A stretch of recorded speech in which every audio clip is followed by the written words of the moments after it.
Hi everyone, welcome back to SCLI channel and DSA placement series. This is Sachin Kapoor.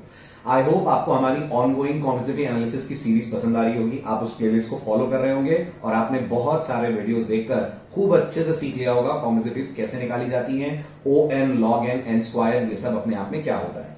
अब हम थोड़ा और practical होते हैं। अभी तक हमने डमी एग्जांपल्स की कॉम्पिटिटिव निकाली है। अब मैं उन कोड्स का कॉम्पिटिटिव एनालिसिस करूंगा जो हमने अभी तक इस सीरीज में कवर अप करे हैं, जिसमें एरे के क्वेश्चंस हैं, स्ट्रिंग के क्वेश्चंस हैं, 2D एरे के क्वेश्चंस हैं, और ये वो क्वेश्चंस हैं जो कंपनीज ने कई बार कॉम्प्लेक्सिटी के पॉइंट ऑफ व्यू से पूछे हैं स्टूडेंट से, या आपको बोला गया है कि इसका कॉम्पिटिटिव एनालिसिस और बेटर करिए। तो हम देखेंगे कैसे हमारे कोड का प्रीवियस सॉल्यूशन से जो नेक्स्ट सॉल्यूशन है वो कैसे बेटर था। ये सारी चीजों पे हम बात करने वाले हैं। इन केस आपने वो वीडियोस नहीं देखे हैं तो इस वीडियो के बाद आप चीजों को रिकॉल करने के लिए उन वीडियोस को देख सकते हैं, क्योंकि इसमें मैं लॉजिक पे बात नहीं करूंगा, मैं सिर्फ कोड का एनालिसिस करके कॉम्प्लेक्सिटी निकालना आपको सिखाऊंगा। तो चलिए शुरू करते हैं। सबसे पहले अपन डिस्कस करेंगे complexity of the array examples, right. Array में हमने एक एग्जांपल करा था, आपको याद होगा, पेयर सम जिसका नाम था। पेयर सम क्वेश्चन का टारगेट या एम ये था कि आपको एक नंबर दिया जाएगा और आपको बताना है एरे में ऐसे कौन कौन से दो नंबर हैं जिनका सम इस पर्टिकुलर नंबर के बराबर है। कौन कौन से मतलब कितने, कौन कौन से एग्जैक्टली नहीं ढूंढना था, कितने नंबर, कितने पेयर एरे में ऐसे हैं जिनका सम टारगेट के बराबर आ रहा है।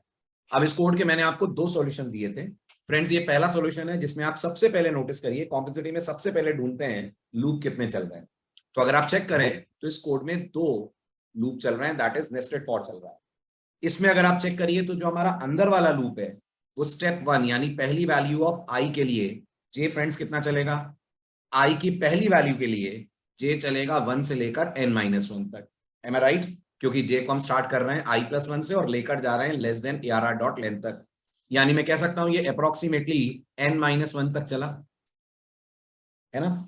अगली बार स्टेप 2 पे जे चलेगा 2 से लेकर n-1 तक, तो जे कितना चला, n-2 चला। ऐसे करते करते सोचिए एक स्टेज आएगी जब जे कितना चलेगा, जे चलेगा 1 टाइम। अब बस इसको आप मैथ्स के एक सिंपल से फॉर्मूला में कन्वर्ट कर लीजिए कि जो ओवरऑल रनिंग टाइम है वो आ रहा है 1 + 2 + 3 and so on up till n-2 + n-1।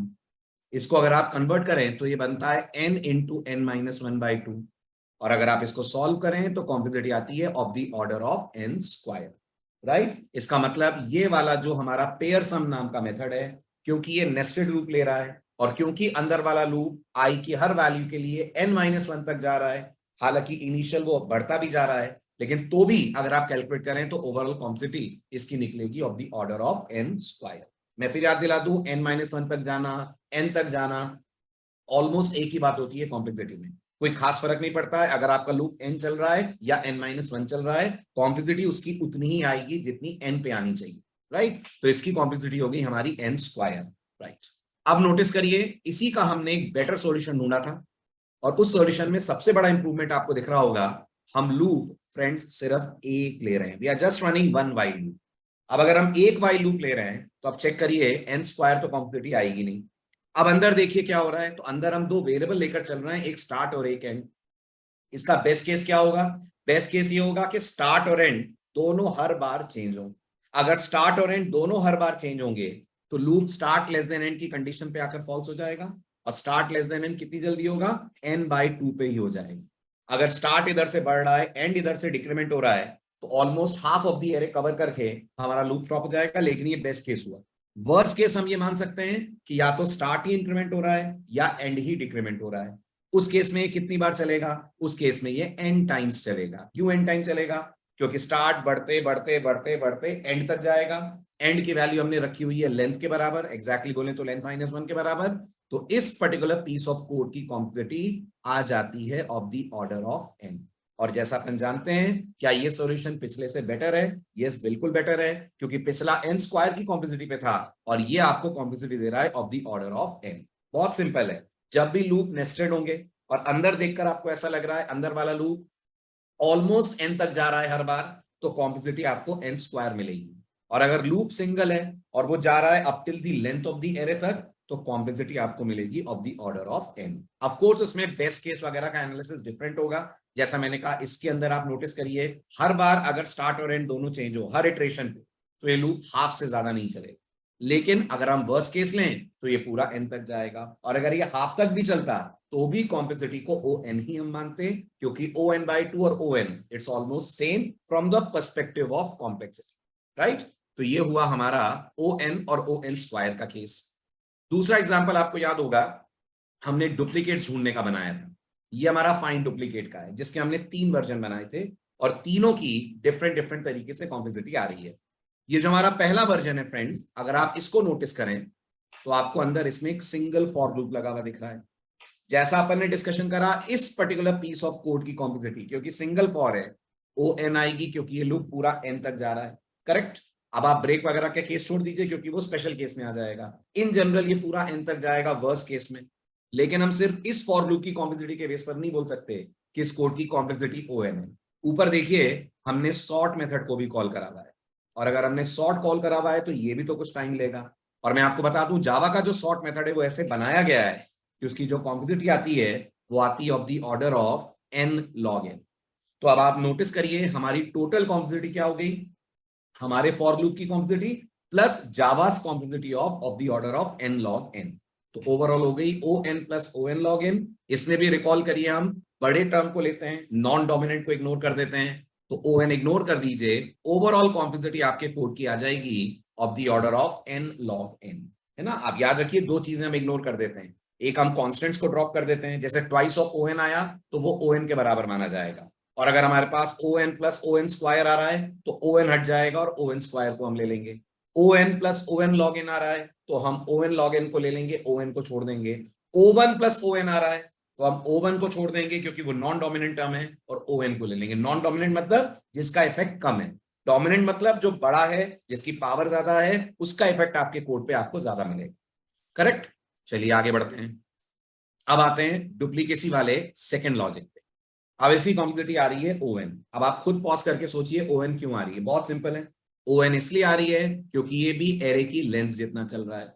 अगर आपको लग रहा है अंदर ABS भी तो कॉल हुआ है, तो ABS तो सिंगल लाइन फंक्शन होगा, ABS में कोई लूप तो लगा नहीं होगा, सिंपली सा एक इफ एल्स लगा होगा जिसमें नेगेटिव को पॉजिटिव करके रिटर्न कर दिया गया होगा। तो अगर आप चेक करें, ओवरऑल इस लूप का जो रन टाइम आ रहा है वो आ रहा है of the order of n।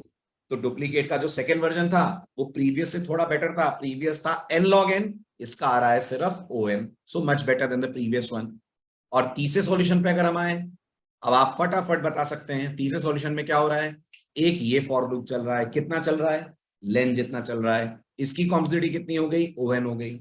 ये दूसरा फॉर लूप चल रहा है, ये भी कितना चल रहा है, n जितना चल रहा है, तो इसकी भी कॉम्प्लेक्सिटी हो गई ON। और हमेशा याद रखिएगा, जब लूप अलग अलग चलते हैं, नेस्टेड नहीं होते हैं, तो कॉम्प्लेक्सिटीज को हम ऐड करते हैं। जब लूप नेस्टेड हो जाते हैं तो कॉम्प्लेक्सिटीज को हम मल्टीप्लाई करते हैं।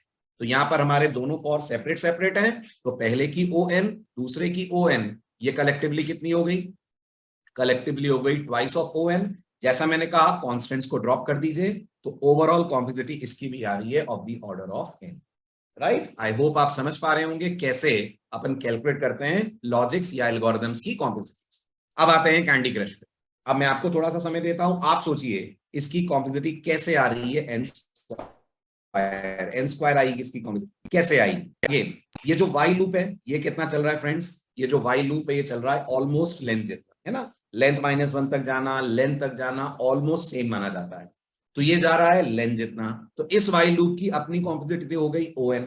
लेकिन नोटिस करिए, इस वाई लूप के अंदर हमने डिलीट मेथड कॉल करा हुआ है, और जावा का डिलीट मेथड भी अगर आप टेक्निकली सोचें तो एरे को ट्रैवर्स ही करता होगा डिलीशन करने के लिए, तो इसकी खुद की कॉम्प्लेक्सिटी अपने आप में ON होगी, राइट। और क्योंकि आप लूप के अंदर से डिलीट कॉल कर रहे हैं तो दोनों की कॉम्प्लेक्सिटी हो जाएंगी मल्टीप्लाई। तो ये कितना हो गया, ON इंटू ON, और ये हो गया of the order of n square. इसलिए ये कॉम्प्लेक्सिटी आ रही है of the order of n square. यानी एक और जरूरी बात कि अगर आप अपने मेथड की बॉडी में से जावा का कोई बिल्ट इन मेथड कॉल करते हैं तो फिर आप इग्नोर नहीं कर सकते कि उस मेथड की कॉम्प्लेक्सिटी कुछ नहीं होगी, आप ऐसा नहीं बोल सकते। वो जो मेथड है उसने भी कुछ लॉजिक लगा होगा और आपको उसको भी अपनी कॉम्प्लेक्सिटी में कंसिडर करना पड़ेगा, राइट। तो हम डिलीट का इसलिए कंसिडर कर रहे हैं कॉम्प्लेक्सिटी, क्योंकि डिलीट एरे को पूरा ट्रैवर्स करके उसमें से एलिमेंट डिलीट करेगा, तो एक बार तो पूरी लेंथ जितना वो चलेगा ही चलेगा, और अगर वो लेंथ जितना चलेगा तो कॉम्प्लेक्सिटी उसकी आ रही है of the order of n। ठीक है, तो ओवरऑल कॉम्प्लेक्सिटी कितनी हो गई, n स्क्वायर हो गई हमारे इस पर्टिकुलर अप्रोच की, that is reduce string which is candy crush. Then हमारे पास आया था अगला मेथड, अगला एग्जांपल फॉल्टी कीबोर्ड, जिसमें आपको याद होगा एक ओरिजिनल स्ट्रिंग थी, एक वो स्ट्रिंग थी जो टाइप हो गई है, और हमें ये चेक करना था कि जो टाइप हुई है वो गलत टाइप हुई है कि सही टाइप। ठीक है, अब इसके हमारे पास जो सॉल्यूशन है वो थोड़ा सा इंटरेस्टिंग है, थोड़ा सा चैलेंजिंग भी है। नोटिस करिए, सबसे पहले तो लूप में एंड लगा हुआ है फ्रेंड्स। जब भी कोई लूप एंड की कंडीशन पे चलेगा तो जो कंडीशन पहले फॉल्स होगी उसके कारण वो रुक जाएगा, है ना। तो अगर आप टेक्निकली सोचें तो ये जो लूप है या तो ये तब रुकेगा जब S1 की लेंथ पूरी हो जाए, यानी I S1 की लेंथ जितना पहुंच जाए, या ये तब रुक जाएगा जब J S2 की लेंथ जितना पहुंच जाए। मतलब लॉजिकली सोचिए, S1 और S2 में से जिस स्ट्रिंग की लेंथ कम होगी ये उतना ही चलेगा। लेट्स इमेजिन ये जो S1 की लेंथ है ये M है, ये जो S2 की लेंथ है ये N है। तो अगर आप टेक्निकली सोचें तो इस while लूप की जो कॉम्प्लेक्सिटी है वो या तो of the order of M आएगी अगर M N से छोटा हुआ, या of the order of N आएगी अगर N M से छोटा हुआ, क्योंकि उतना ही चलेगा ना जो छोटा है। ठीक है, लेट्स इमेजिन S1 S2 से छोटी लेंथ का है, तो ये जो while लूप है ये चला होगा of the order of M, S1 की लेंथ जितना चला होगा। अब नोटिस करिए, जब हम while से बाहर निकलेंगे, जब हम while से बाहर आएंगे तो ये वाली जो हमारी कंडीशन है I less than S1 dot length, ये कंडीशन फॉल्स हो जाएगी क्योंकि I S1 की लेंथ जितना चल चुका होगा। तो फिर हमारा ये while लूप चलेगा, बिल्कुल चलेगा, और ये बाकी बचे हुए इटरेशंस J के पूरे करेगा S2 की लेंथ जितना। तो टेक्निकली सोचिए कॉम्प्लेक्सिटी ON आ गई ना, क्योंकि जो ऊपर वाला while लूप है वो पहले M तक तो चला ही होगा, और उसके बाद जो डिफरेंस है, जो बचे हुए कैरेक्टर हैं उनको इस while लूप ने ट्रैवर्स कर लिया होगा। तो ओवरऑल देखें तो ON टाइम्स ये चल रहा है। दूसरा केस लेते हैं, इमेजिन करिए जो S2 की लेंथ है ये छोटी है और S1 की लेंथ बड़ी है। ठीक है, तो मान लेते हैं ये N का है और ये M का है, और इस बार मान लीजिए N is less than M। उस केस में क्या होगा, ये while लूप कितना चलेगा, of the order of N चलेगा, क्योंकि एंड कंडीशन फॉल्स होते ही लूप रुक जाएगा। क्या S1 में कैरेक्टर बचे हुए होंगे, बिल्कुल बचे हुए हो सकते हैं। तो ये जो इफ कंडीशन है ये कंडीशन हमारी ट्रू हो जाएगी, यहीं से कंट्रोल रिटर्न हो जाएगा, while को चलने का मौका नहीं मिलेगा। तो कंडीशन अगर आप नोटिस करिए, कॉम्प्लेक्सिटी अगर आप नोटिस करिए तो ON टाइम्स ही आई। और अगर हम तीसरा केस लेते हैं कि दोनों के दोनों बिल्कुल बराबर है, बिल्कुल दोनों की लेंथ सेम है, तो भी आप नोटिस करिए लूप हमारा ON टाइम्स चलेगा। यानी ओवरऑल आप देख लें कुछ भी हो जाए, ये लूप S2 की लेंथ जितना, या ये कोड S2 की लेंथ जितनी अपनी कॉम्प्लेक्सिटी लाएगा, और इसीलिए यहां पर मैंने लिखा है it's of the order of length of S2। Length of S2 को अगर मैं N मान लूं तो it's of the order of ON, है ना। बहुत सिंपल है, एक बार फिर से आप वीडियो प्ले करके समझिए कैसे अपन पहुंच रहे हैं कि ये ON आ रहा है। मैं एक बार शॉर्ट में फिर आपको बता देता हूं। जब जब while में एंड लगा है, कंडीशन 1 लगी है और कंडीशन 2 लगी है, तो while लूप तुरंत रुकेगा जब भी इनमें से कोई भी कंडीशन फॉल्स होगी, यानी जो छोटी वाली कंडीशन है बस उसके ट्रू होने तक ये चलेगा। तो हमारे केस में नोटिस करिए ये उतना ही चलेगा जिस स्ट्रिंग की लेंथ कम है, तो एक इटरेशन तो इसका उस लेंथ तक होगा जो स्मॉलर है, और बचे हुए इटरेशंस इस while लूप के होंगे वो पूरा करने के लिए ताकि J S2 तक पहुंच जाए। तो ओवरऑल हर हाल में ये S2 जितना चलेगा, S2 छोटा हुआ S1 से तब भी, S2 बड़ा हुआ S1 से तब भी। अगर S2 S1 से छोटा हुआ तो बस ये while लूप चलेगा, और उसके बाद इफ कंडीशन के कारण फॉल्स रिटर्न हो जाएगा। S2 अगर S1 से बड़ा हुआ तो ये while लूप चलेगा S1 जितना, और बाकी रिमेनिंग इटरेशंस लाइन नंबर 23 पे जो while आ रहा है वो अपने पूरे करेगा। तो ओवरऑल कॉम्प्लेक्सिटी S2 की लेंथ जितनी हो गई, that turns out to be ON, अगर मैं मान लूं S2 की लेंथ ON है, राइट। उसके बाद आता है हमारा मैट्रिक्स वाला एग्जाम्पल। मैट्रिक्स वाले एग्जाम्पल में क्या हो रहा है, बहुत ध्यान से ऑब्जर्व कीजिए, बहुत सिंपल है। मैट्रिक्स वाले एग्जाम्पल में हमारा एक तो ये आउटर फॉर चल रहा है जिसके अंदर हमने एक इनर फॉर भी लगाया हुआ है। कितनी बार चल रहा है, ये चल रहा है रो टाइम्स कॉलम वाला। तो अगर मैं मान लूं रो की साइज M है, कॉलम की साइज N है, तो इस वाले कोड की कॉम्प्लेक्सिटी कितनी आ जाएगी, OM मल्टीप्लाइड बाई N। मैंने आपसे कहा था लूप नेस्टेड है तो कॉम्प्लेक्सिटी मल्टीप्लाई होती है, तो ये हो गई OM मल्टीप्लाइड बाई N। इस नेस्टेड लूप के बाद ये दूसरा नेस्टेड लूप चल रहा है, दोनों अलग अलग नेस्टेड लूप हैं, तो ये प्लस हो जाएगा इसकी कॉम्प्लेक्सिटी के साथ। ये भी अगर आप नोटिस करिए उल्टा आ रहा है तो चलेगा, तो ये भी OM इंटू N। तो फ्रेंड्स ये कितना हो गया, ये हो गया twice of the order of M into N। जैसा मैंने आपसे कहा कॉन्स्टेंट्स को ड्रॉप कर दीजिए, ओवरऑल कॉम्प्लेक्सिटी कितनी आ गई, ओवरऑल इसकी कॉम्प्लेक्सिटी आ गई of the order of m into n। Clear? I hope ये सारे कॉम्प्लेक्सिटी के डेरिवेशंस आपको समझ आए होंगे।